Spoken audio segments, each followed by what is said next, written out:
ಬಂದ ಸುಂದರಾಂಗ ನಿನ್ನ ವರಿಸೋಕೆ ಬಂಗಾರದ ಕಾಲ್ಗೆಜ್ಜೆಯ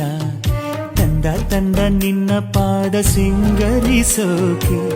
ಇಂದು ಬೆರಳಿಗೆ ಹಾಕುತ್ತಾನೆ ತಂದು ಚಂದ್ರನ ಉಂಗುರ ನೀನೇ ಅವನಿಗೆ ಒಡತೆ ಮಂದಾರವು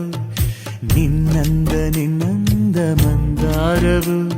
ನೋಡೋಕೆ ಕಣ್ಸಾಲದು ಈ ನಿನ್ನ ಸೌಂದರ್ಯವಾ